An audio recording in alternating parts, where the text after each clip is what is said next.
अच्छा, तेज पढ़ना कोई जरूरी नहीं, शुद्ध पढ़ना चाहिए, नहीं तो आदत हो जाती है अशुद्ध पढ़ने की। एक एक अक्षर पर ध्यान देते हुए पढ़ना चाहिए। अवश्य मीटर ठीक होना चाहिए, जहाँ रुकना है वहाँ रुकना चाहिए, परंतु उकता कर नहीं पढ़ना चाहिए, नहीं तो अशुद्ध पढ़ने की आदत हो जाती है। धीरता से पढ़ना चाहिए, धीरे धीरे।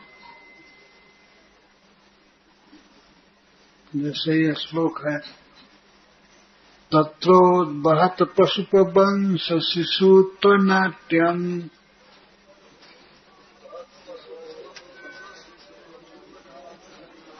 ब्रह्मा द्वयम् परममनन्तमगाधबोधम्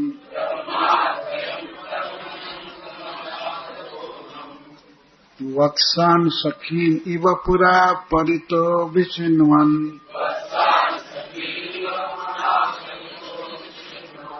एकम् सपाणिकवलम् परमेष्ठिचष्ट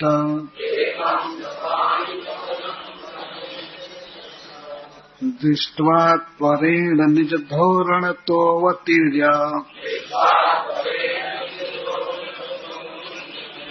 पृथिव्याम् वपुः कनकदण्डमिवाभिपात्य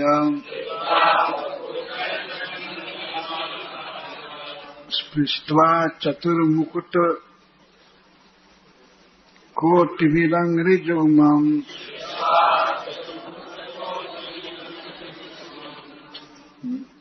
नत्वा मुदसुजलैरकृताभिषेकम्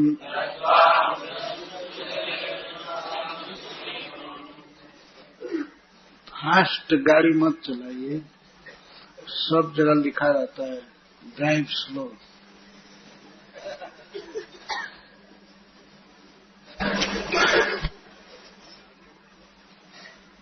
ततः इसके बाद जब भगवान ने योग माया का पर्दा हटा लिया, तब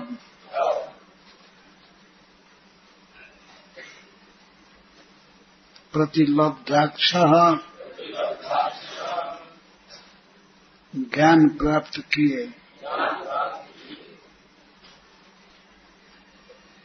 कह श्री ब्रह्मा जी परेतवत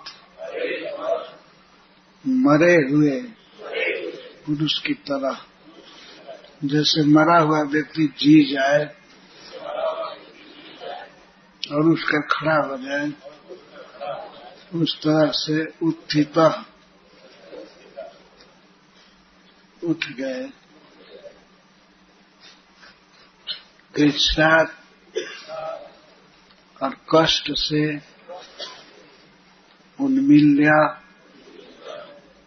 खोलकर दृष्टि अपने आठों आँखों को आचष्टा देखे। इदम यह सह साथ में आत्मना अपने देह के साथ, अपने देह के साथ इस विश्व को, वृंदावन को देखे। भगवान के ऐश्वर्य को देखकर ब्रह्मा जी चकरा गए थे, तो हंस पर, अपने हंसाकार विमान पर गिर गए थे। कुछ समझ में नहीं आ रहा था कि क्या करूं। वे चुराए हुए बछड़ों में और भगवान के साथ चलते हुए बछड़ों में और गोप कुमारों में कोई भेद नहीं कर पाए। भगवान अपनी ही माया से चक्कर खा गए। तो विमान पर गिर गए थे, हंस पर, तो भगवान ने अपनी योग माया का पर्दा हटा लिया ब्रह्मा जी का, से उनको ज्ञान हो गया, ठीक हो गया। ततः प्रतिलब्धाक्ष, प्रतिलब्ध अक्षर, अक्षा का अर्थ है ज्ञान, उनको ज्ञान प्राप्त हो गया। तो ब्रह्मा जी बाह्य दृष्टि प्राप्त की है, अर्वाक, अर्वाक का अर्थ होता है बाह्य दृष्टि। तब वे अपने देह को और आसपास के सारे दृश्य को देखे। वो मरे जैसे हो गए थे, जितना शून्य पड़े हुए थे। भगवान के ऐश्वर्य को देखकर, विष्णु स्वरूप को देख करके उनको बड़ा आनंद हुआ था। आनंद विजड़ित हो गए थे, आनंद से उनकी इंद्रियां शिथिल हो गई थी। 11 इंद्रिया, 5 ज्ञान इंद्रिय और 5 कर्म इंद्रिय और 1 मन, 11 इंद्रियां बिल्कुल स्तिमित हो गई थी। लेकिन जब भगवान ने अपनी जोग माया का प्रभाव हटा लिया, तब ब्रह्मा जी बड़े कष्ट से अपनी आंखें खोले, बड़े परिश्रम से खोले, आंख खुल नहीं रही थी। और देखे, क्या देखे आगे वर्णन आएगा। सह आत्मना, अपने देह के साथ देखे और सब देश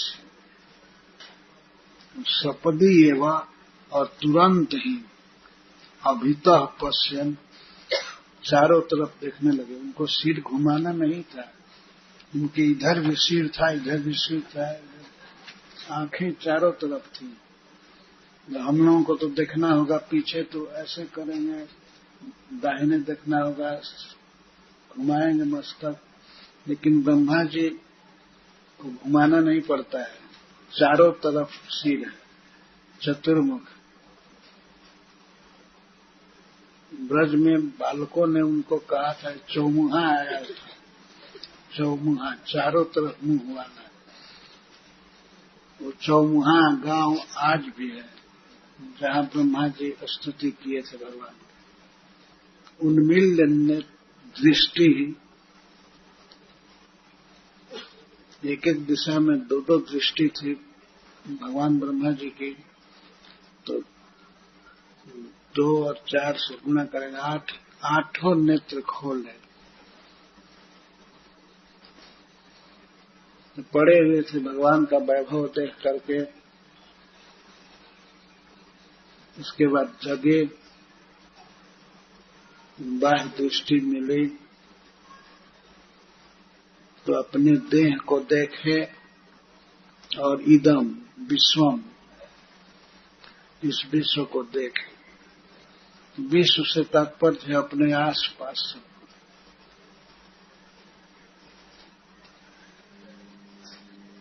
आगे कहें सपदी एवं, तत्काल ही जीव दृष्टि खोले और बाह्य दृष्टि प्राप्त हुई, बाह्य चेतना प्राप्त हुई, तो अपने अभिता, अभिता माने चारों तरफ देखे, देखने लगे। पश्यन, तो दिशा अपश्य, दिशाओं को देखे, पूरब पश्चिम उत्तर दक्षिण चारों कोनों में, और ऊपर भी नीचे भी सब देखे। दिशा अपश्य पूरा स्थित, तो उन्होंने देखा अपने सामने, चारों तरफ तो उनके सामने ही था, वृंदावनम जना जिव्य द्रुमा किरणम समाप्रिय, उन्होंने वृंदावन को देखा। वृंदावन कहने से आपका ध्यान वृंदावन टाउन की तरफ चला जाएगा, लेकिन वृंदावन का ही अर्थ नहीं होता है। घना वन ब्रज में, नंदगांव बरसाना सब वृंदावन में ही है। गिरिराज गोवर्धन जी वृंदावन के मध्य में है। तो वृंदावन को देखा ब्रह्मा जी ने। कैसा वृंदावन था? जना जीव्य द्रुमाकीर्णम, मनुष्यों के जीवन स्वरूप, जीविका के लिए उपयुक्त वृक्षों से आकीर्णम व्याप्त, सब तरफ वृक्ष भरे थे और फलवान वृक्ष थे। उन वृक्षों को सुखदेव गोस्वामी कहते हैं जना जीव्यम, जो जनता के आजीव्य थे, जीविका देने वाले।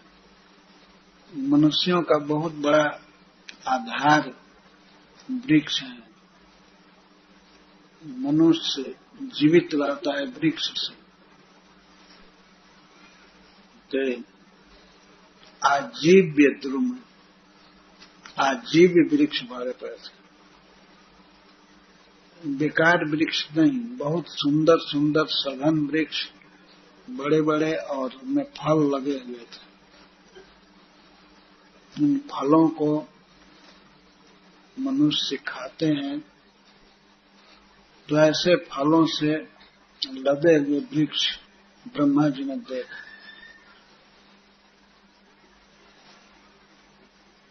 समा प्रियम, और जो सभी ऋतुओं में फल देते हैं, सभी मौसम में, सभी सीजन में फल देते हैं। वृंदावन सबके बहुत प्रिय है। और सो माँ प्रियम, और माँ प्रियम का ही अर्थ है कि माँ का अर्थ है लक्ष्मी, और लक्ष्मी का अर्थ है श्रीमती राधा रानी। राधा रानी को वृंदावन बहुत प्रिय है।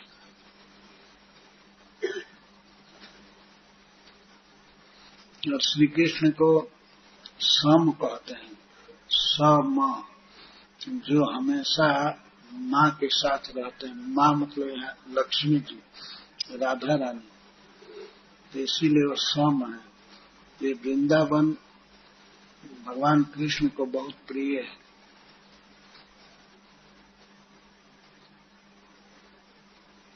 यह वृंदावन बहुत दूर में फैला हुआ है। इसको ब्रह्मा जी ने देखा। वृंदावन की विशेषता सुखदेव गोस्वामी बता रहे हैं। जत्रा, जिस वृंदावन में नैसर्ग दुर्वैरा, स्वाभाविक ही वैर रखने वाले जीव वैर नहीं रखते। जैसे नेवला और सांप वैर है। नेवला सांप को देखते ही उसको काट देता है, खा जाता है।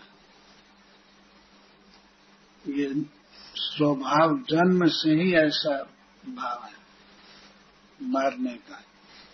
और सांप यदि चूहा को देखे तो कोई प्यार नहीं करेगा, सीधे निकल जाएगा। इसको निसर्ग दुर्वैर कहते हैं। स्वाभाविक ही जिनमें द्वेष है, वैर है, खा जाते हैं। या बाघ है, गौ को देखेगा, बछड़े को देखेगा या मनुष्य को देखेगा तो अटैक करेगा। किसी कारण से नहीं, बस केवल स्वभाव से ही दुर्वैर है। लेकिन वृंदावन में नेवले और सर्प एक साथ रहते हैं। चूहा और सांप सब एक साथ रहते हैं। हरिण और बाघ सब एक साथ, कहीं कोई बैर नहीं। ये वृंदावन का प्रभाव है। क्यों? क्योंकि वहां अजित रहते हैं सदा। अजित माने भगवान कृष्ण सदा रहते हैं, तो अजित आवास के कारण वहां के किसी भी निवासी में द्रुत पलायित रहता है, दूर रहता है। रूट क्रोध और तरस लोभ। क्रोध और लोभ कभी आ नहीं सकता वृंदावन में। भगवान वहां रहते हैं, इसलिए भगवान के प्रभाव से ये सब दूर रहते हैं। द्रुत द्रुत का अर्थ है कि भागे रहते हैं, दूर रहते हैं।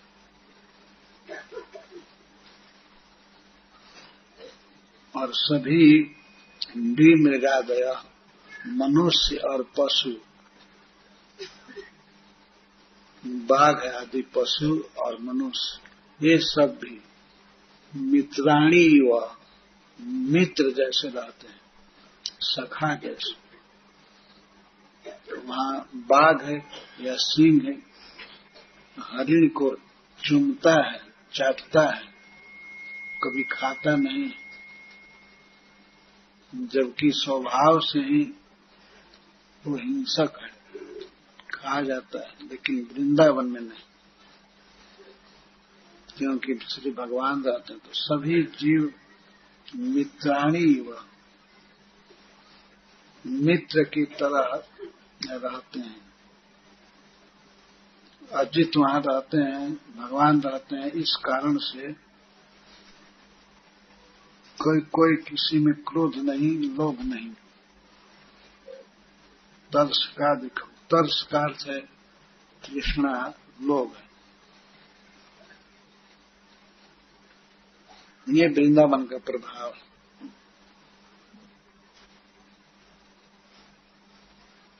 इस संसार में ऐसे कुछ स्थल देखे जाते हैं जहां पर बाघ आदि भी सज्जन जैसे रहते हैं। कई ऐसे महात्मा हैं हिमालय में जिनके पास बाघ आते हैं और वे थोड़ा सा रोटी दे देते हैं खाने के लिए, तो चले जाते हैं। और यहाँ तक कि कोई बाघ दूध के लिए आते हैं और दूध थोड़ा सा दे दिन पर पी करके चले जाते हैं, साधु को कुछ करते नहीं। ऐसे महात्मा अभी भी हैं, क्योंकि उनका हृदय सभी जीवों के प्रति प्रेम से भरा रहता है, अतः उनके प्रति दूसरे जीव भी प्रेम करते हैं, वैर नहीं करते। ठीक टाइम से आ जाते हैं। जब मधुकरी का टाइम होता है, महात्मा लेकर के आते हैं, तैयार करते हैं भोजन, खा लेते हैं, तब वो बाघ आ जाते हैं। ऐसी कई घटनाएं सुनने को मिलती हैं, देखने को तो नहीं मिली, लेकिन सुनने को मिलती है। तो जब महात्माओं का ऐसा प्रभाव है, तो महात्माओं के भी महात्मा श्री भगवान के लिए क्या कहना। वो जहाँ रहते हैं वृंदावन में, वहां किसी में कोई वैर विरोध नहीं, किसी में क्रोध नहीं, झूठ क्रोध नहीं और लोभ नहीं, सब परस्पर प्रेम करते हैं।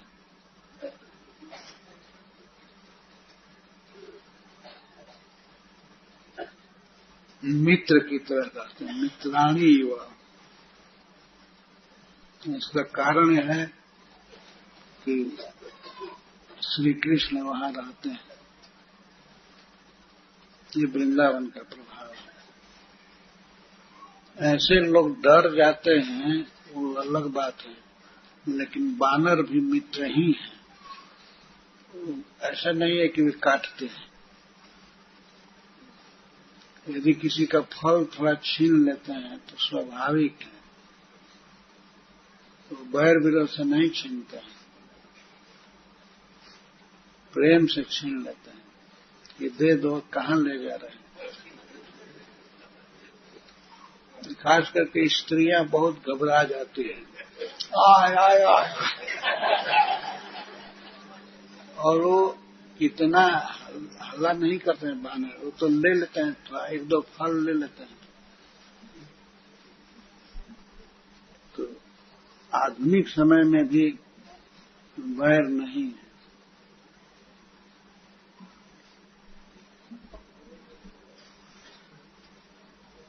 या किसी का चश्मा ले लेते हैं, चश्मा लेते हैं तो केवल इसके लिए कि ये फल लाएगा,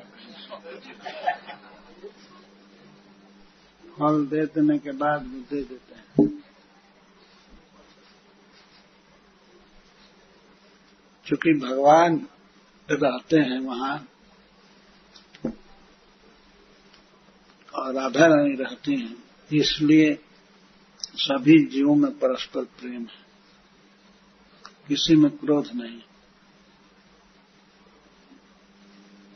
ब्रह्मा जी ने देखा कि सभी गाय, बछड़े और बाघ सब एक साथ चल रहे, घूम रहे हैं।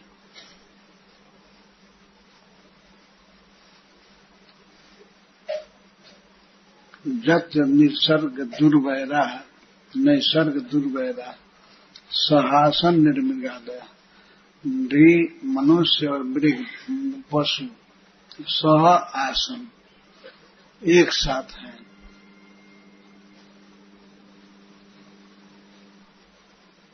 मित्राणी व एक साथ हैं, कैसे? तो मित्र की तरह। तो श्री ब्रह्मा जी को भगवान अपना असली रूप दिखा रहे हैं। ऐसे भगवान का विष्णु स्वरूप, वो तो भगवान है ही, पूर्ण ऐश्वर्य से युक्त, लेकिन सबसे मुख्य जो है वो इस वृंदावन बिहारी श्री कृष्ण स्वरूप, इसको दिखा रहे हैं। तत्र उद्वहत तत्र वृंदावने उद्वहत धारण किए गए पशुप वंश सुषुप्त नाट्यम। पशुप वंश में मतलब गायों का पालन करने वाले गोप कुल में शिशुत्व नाट्यम, नंद महाराज का पुत्र बन करके, शिशु बन करके और नाट्यम अभिनय कर रहे हैं, लीला कर रहे हैं। ब्रह्मा जी ने देखा कि श्री भगवान वृंदावन में गोप शिशु के रूप में लीला कर रहे हैं। जो 1 साल पहले देखे थे उसी लीला को अब देखने लगे।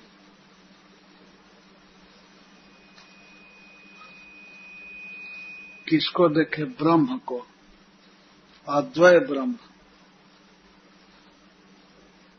परिपूर्ण ब्रह्म, परम ब्रह्म, जो दो नहीं है, एक ही है।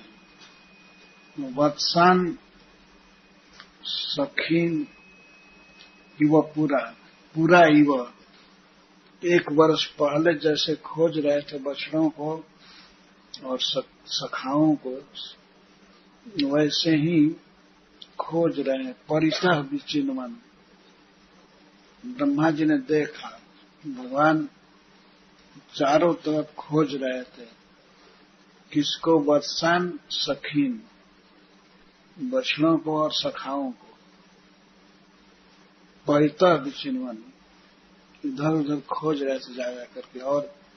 और विशेषता थी कि भगवान अकेले थे, एक, कोई सहायक नहीं था,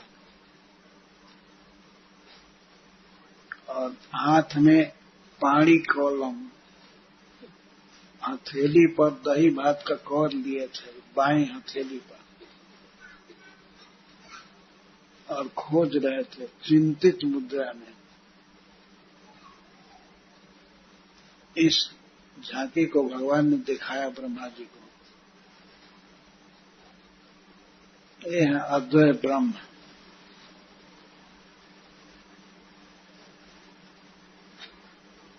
परम अनंतम अगाध बोधम।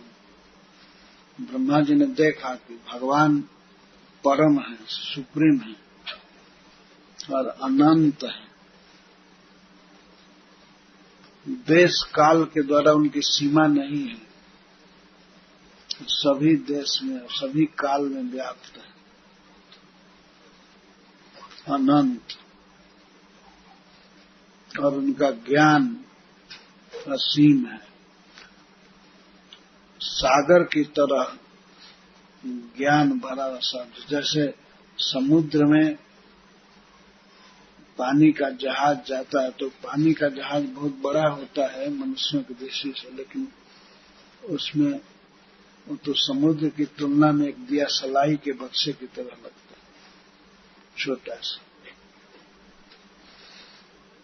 वैसे ही ब्रह्मा जी देख रहे हैं भगवान का ज्ञान अथाह है, अगाध, गाध का अर्थ है था, जिसको नापा नहीं जा सकता। अगाध ज्ञान है, सर्वज्ञ है, फिर भी गोप बालकों को और बछड़ों को खोज रहे हैं। उनको पता नहीं है कि बछड़े कहाँ हैं। यही है लीला। तत्वोद्वहत पशु वंश शिशुत्व नाट्य। गोप वंश में शिशु का नाटक कर रहे हैं, लीला कर रहे हैं। नाट्यम से ये नहीं समझना चाहिए केवल नाटक कर रहे हैं। ब्रह्म है, अद्वय ब्रह्म, अनंत है, अगाध बोध है उनका, लेकिन फिर भी वत्सन बछड़ों को और सखाओं को खोज रहे हैं।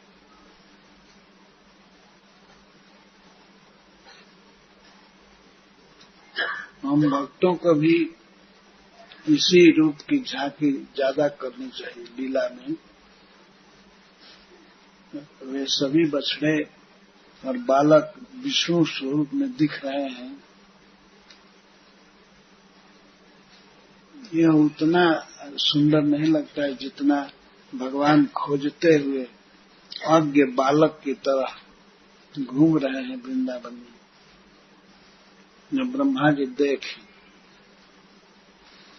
अब इनका दिल शांत हुआ। भगवान के ऐश्वर्य को देख करके वे आनंद विह्वल थे, घबराए हुए थे, अब शांत हुए। परमेष्ठी श्री ब्रह्मा जी ने देखा भगवान को। एकम पाणि कवलम, अकेले भगवान है, हाथ में दही भात का कौर है।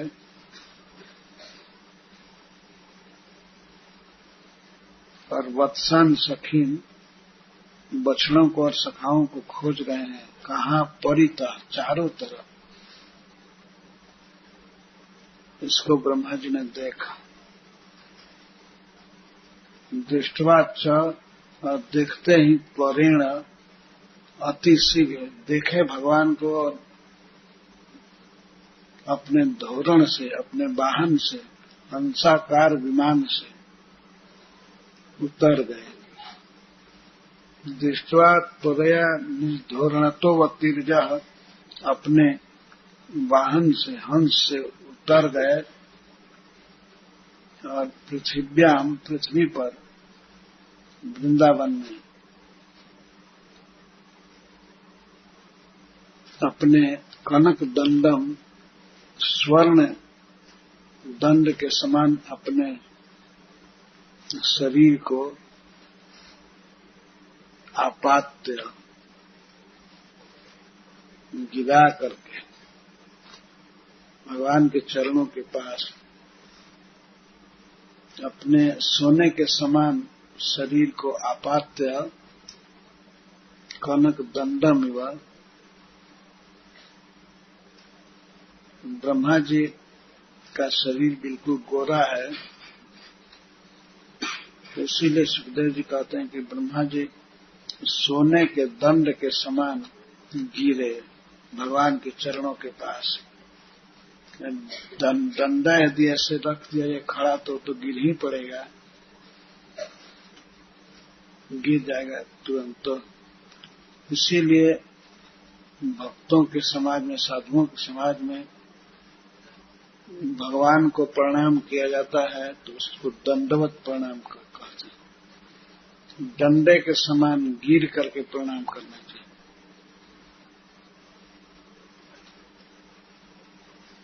आजकल तो लोग करते नहीं हैं दंडवत प्रणाम, केवल कहते हैं दंडवत।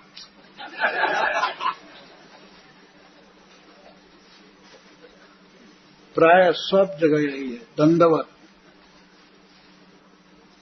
फोन पर भी बोलते हैं, प्रभु जी दंडवत। ये अच्छा है, भाव यही है शरीर झुकाकर प्रणाम करने का, लेकिन कम से कम वाणी से कहते हैं दंडवत। लेकिन दंडवत का ये अर्थ, डंडा जैसे गिर पड़ता है जमीन पर, वैसे सो कर करना चाहिए, गिर करके नहीं। गिरेंगे तब तो नाक को टूट जाएगा।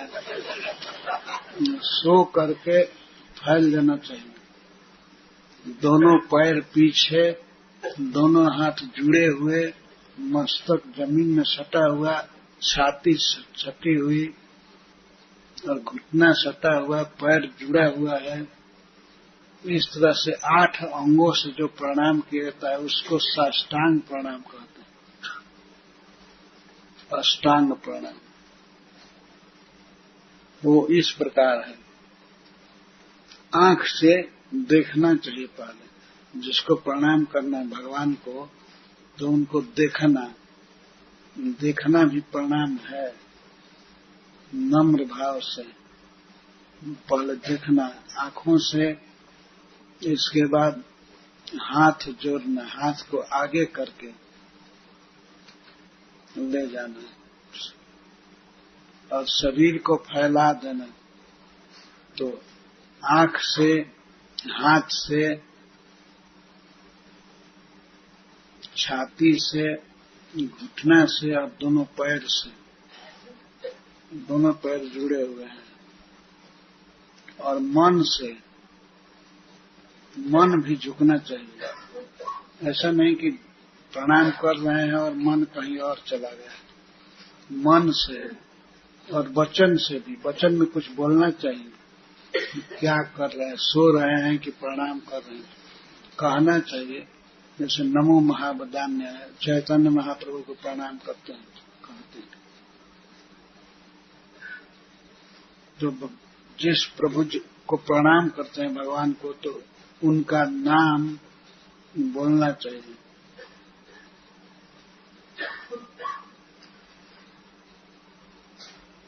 उनको कहना चाहिए कि मैं प्रणाम कर रहा हूं। तो मन से, वचन से, शरीर, ललाट से, छाती से, हाथ से, पैर से जब हम प्रणाम करते हैं तो इस 8 अंगों से, तब इसको साष्टांग कहते हैं, तब एकदम दंडवत होता है। सो करके भगवान के सामने करना चाहिए। यही वास्तव में प्रणाम की विधि है।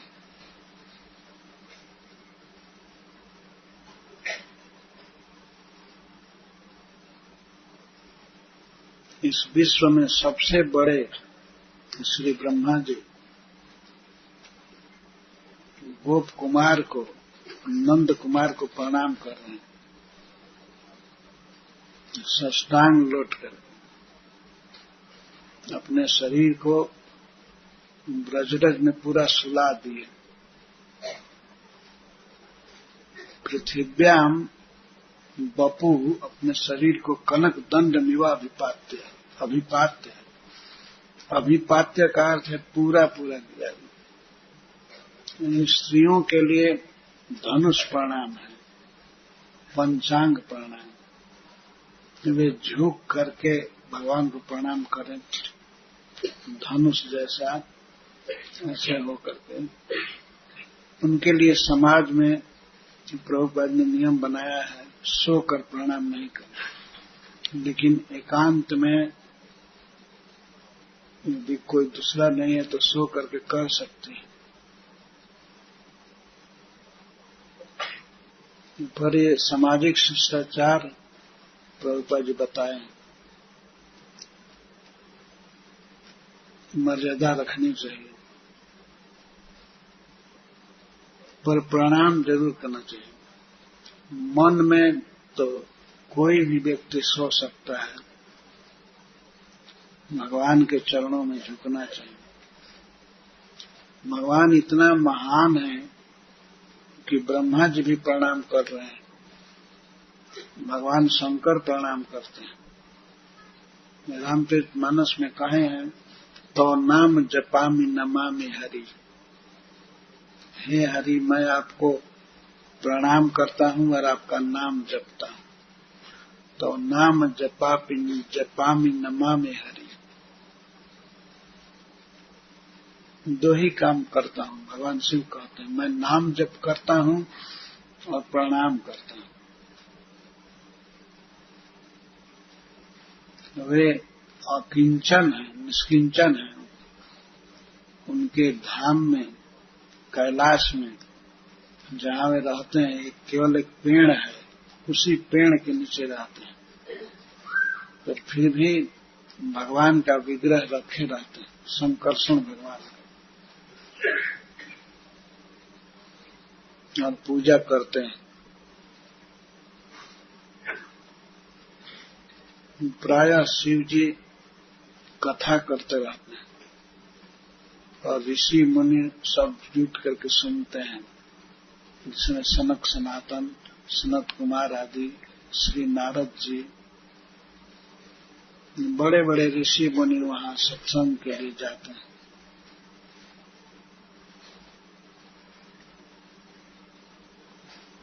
तो वे भगवान को सदा प्रणाम करते हैं, सारे देवता प्रणाम करते हैं। तो हम लोगों को भी करना ही चाहिए।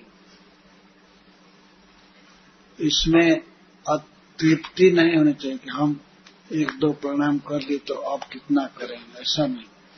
करने में आनंद आना चाहिए, और प्रणाम करते रहेंगे तो एक एक्सरसाइज भी होती रहेगी, बाद में कष्ट नहीं होगा। प्रणाम दोनों तरह से लाभदायक है, आध्यात्मिक दृष्टि से और भौतिक दृष्टि से।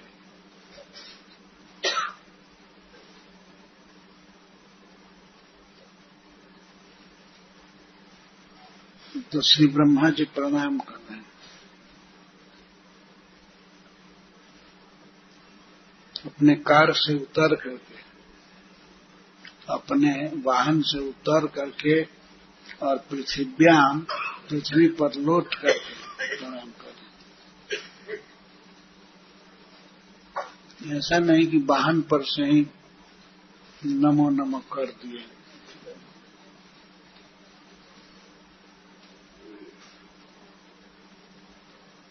यहाँ हरिद्वार में प्रायः साधु लोग नमो नारायण कह देते हैं, केवल वाणी से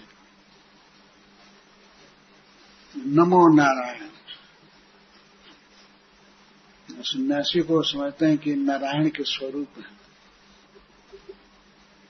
और वो भी जो आशीर्वाद देता है तो कहता है नमो नारायण। वो भी नमो नारायण, ये भी नमो नारायण, मतलब तुम भी नारायण हो।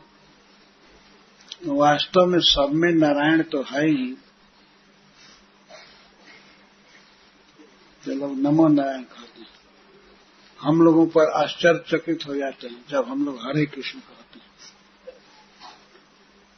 हैं। तो ये कैसा सन्यासी है।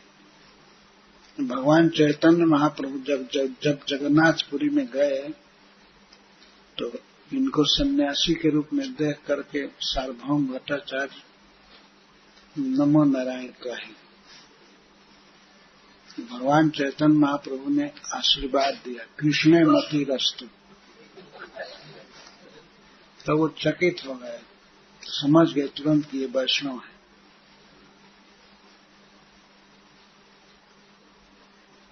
बाद में उनको पता चला कि ये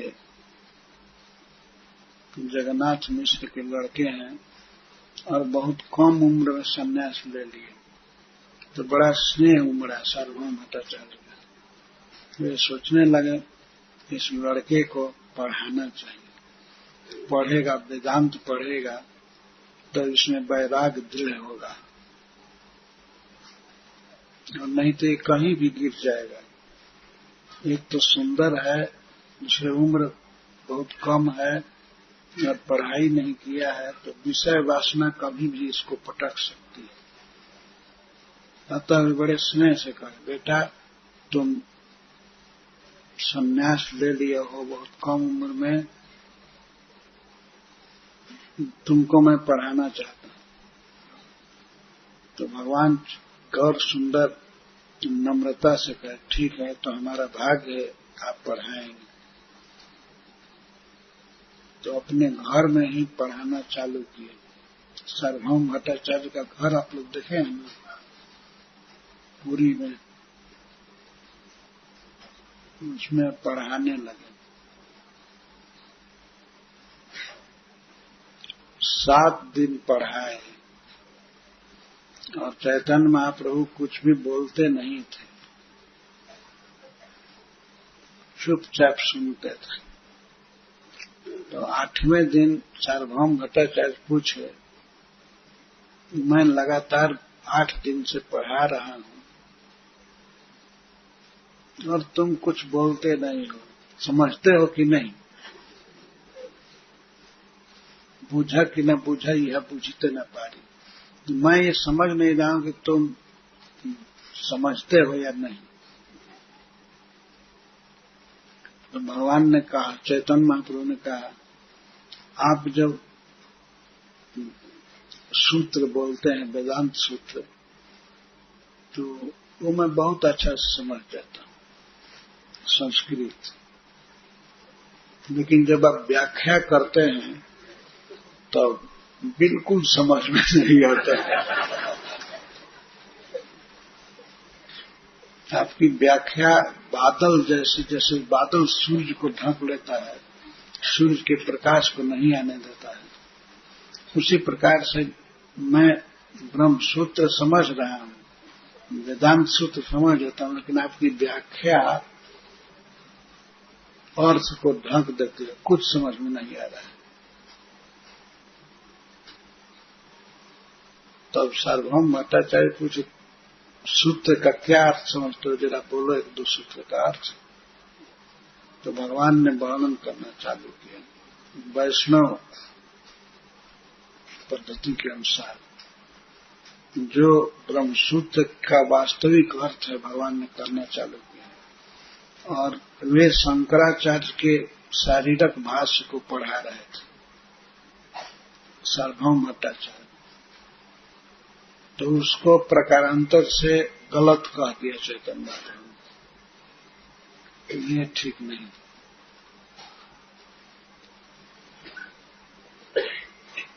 तो वहां बहुत बड़ी व्याख्या चैतन्य महाप्रभु ने चालू किया। तो इनको विश्वास हो गया कि ये श्री भगवान है, कृष्ण है। ऐसी व्याख्या भगवान ही कर सकते हैं। तो वे प्रार्थना किए भगवान से कि हमें दर्शन दीजिए, आप अपने असली स्वरूप का, आप भगवान हैं, प्रभु हैं, हमसे छिपाइए मत। भक्त से भगवान अपने को छिपाते नहीं। तब चैतन्य महाप्रभु 6 भुजा में सार्वभौम भट्टाचार्य को दर्शन दिए। 6 बाहें थी, 2 हरे रंग की भगवान श्री राम की और 2 सांवले रंग की कृष्ण की भुजाएं और 2 चैतन्य महाप्रभु की भुजाएं गोरा। तो चित्र बनाया हुआ है वहां उनके घर में, षड्भुज महाप्रभु कहते हैं। भगवान ने उनको दर्शन दिया था। किस बात से? हाँ, तो श्री ब्रह्मा जी भगवान को दंडवत प्रणाम किए और बहुत देर तक करते रहे। तो उठते थे, उत्थाय उत्थाय पुनः पुनः, बार बार उठते थे, फिर चरण पर गिरते थे, पुनः पुनः प्रणाम करते।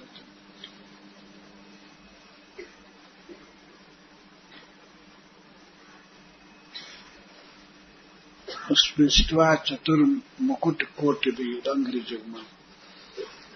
भगवान नंदनंदन के चरण कमलों में अपने चारों सिर से प्रणाम कर रहे थे। अब चारों सिर पर मुकुट थे, मुकुट के कोटि अग्रभाग से प्रणाम कर रहे थे। दोनों चरण कमल प्रणाम कर रहे थे मुकुट के अग्रभाग से, और बारंबार आंखों से आंसू बह रहा था ब्रह्मा जी के।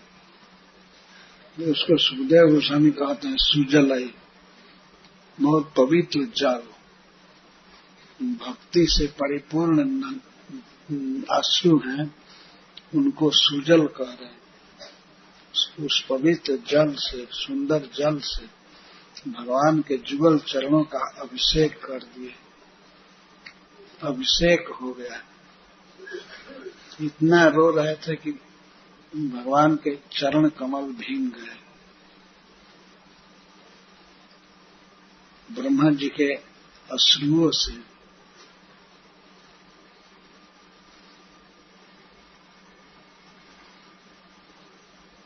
और आनंद से रो रहे थे।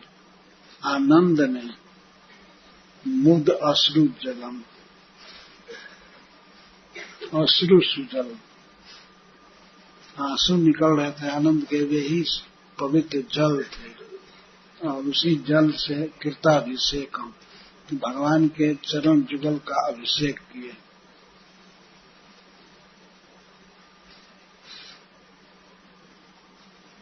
उत्थाय कृष्ण से चिरस्य पादयोः पतन। उत्थाय फिर उठते थे, उठ करके गिरते थे चरण में, पुनः पुनः पादयोः पतन, दोनों चरण कमल में गिर पड़ते थे। उत्थाय कृष्ण से। इस अवसर पर भगवान ने कभी बात नहीं किया ब्रह्मा जी से। वे अपनी चिंता में थे कि कहाँ बछड़े गए, कहाँ हमारे सखा हैं, और खाने की भी फुर्सत उनको नहीं थी।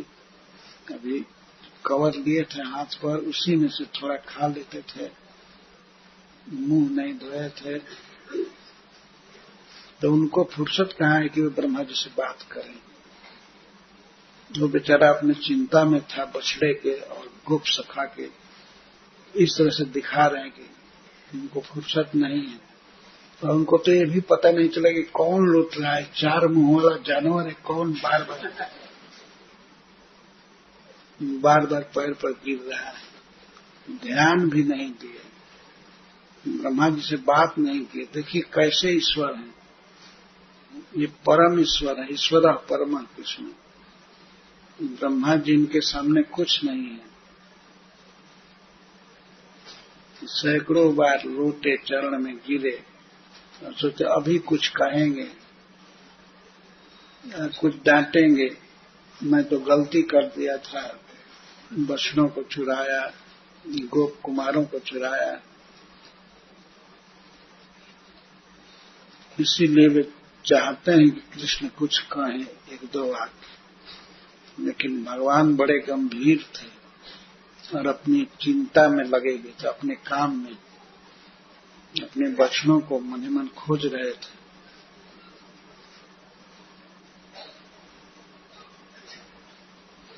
एक कथाकार तो यहाँ तक कह दिए, भगवान ने पूछा, बाबा जी चार मुंह वाले आपने यहाँ बछड़ा देखा है? लेकिन ये विनोद की, भगवान वास्तव में पूछे नहीं।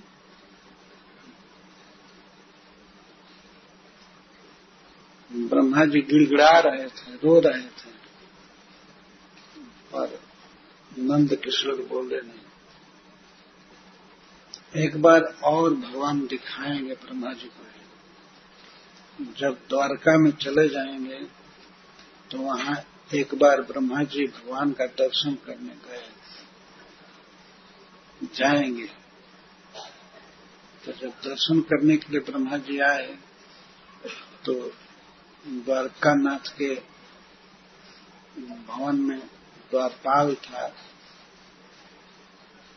जो ब्रह्मा जी आकर के कहे मैं भगवान का दर्शन करना चाहता हूं, तो वो आईडी मांगने लगा। द्वारपाल जाकर के भगवान से ही पूछा कि 4 मुंह वाले देवता आए, आपका दर्शन करना चाहते। तो श्री भगवान ने पूछ दिया, जाकर पूछो क्या नाम है उनका। तो जाकर के पूछा, भगवान आपका नाम पूछ रहे हैं। अरे हमारा प्रसिद्ध नाम है चतुर्मुख और मेरा बेटा सनत कुमार है।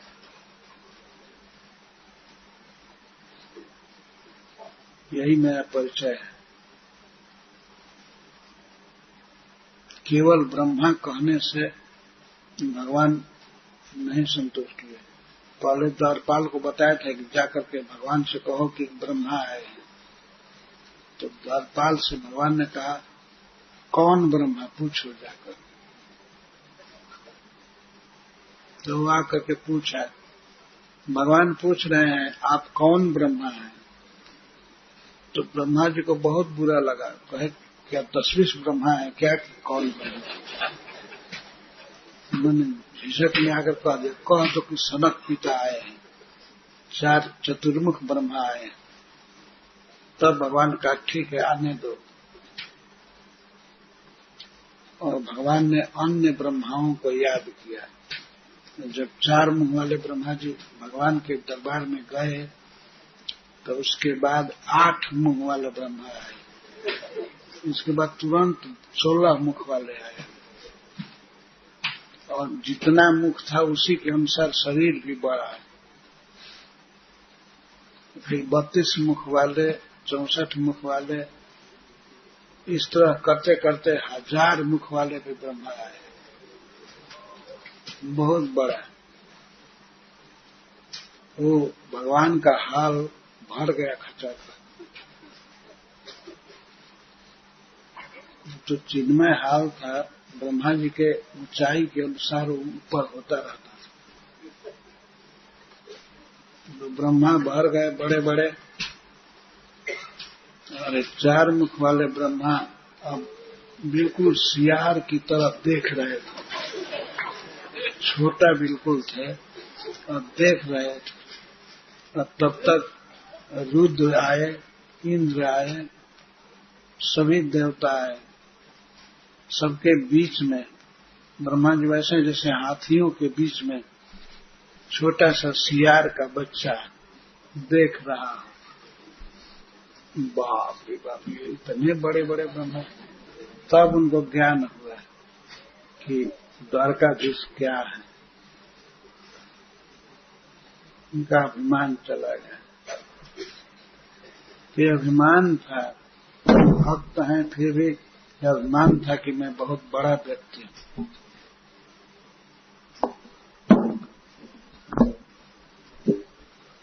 तो भगवान ने इनका अभिमान नष्ट कर दिया, पर अपने बाल लीला द्वारा ही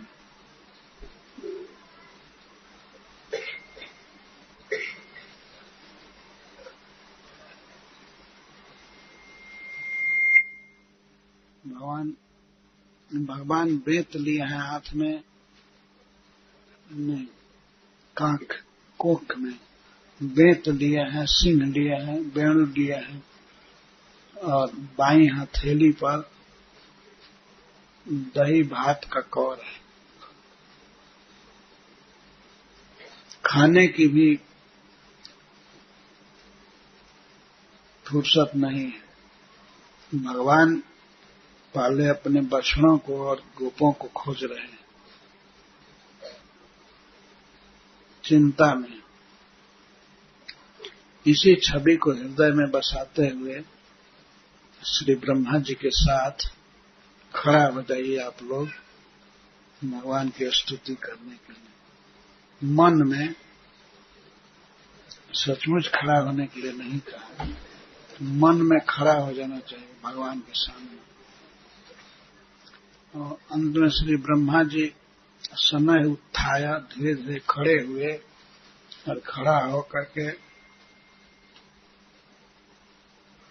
विमिर्ज लोचने अपने दोनों आंख को पोंछे, जो आंसू से कलिल हो गया था, व्याप्त हो गया था, तो आंसू को पोंछे, दोनों हाथ से सभी आंखों को पोंछे, 8 आंखों को,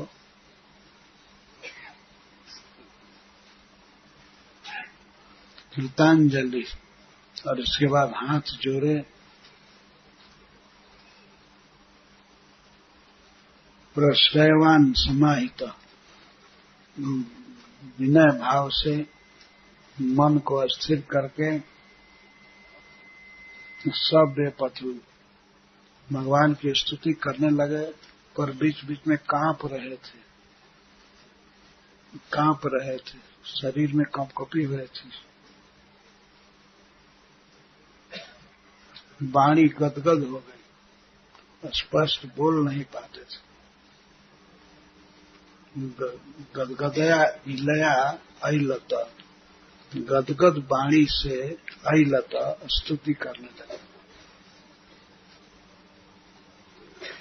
नौमिड्यते भ्रवपुषे तदिदम्बराय, गुञ्जावतंस परिपीच्छल सन्मुखाय, वन्यासजे कवल वेत्र विषाण वेणु।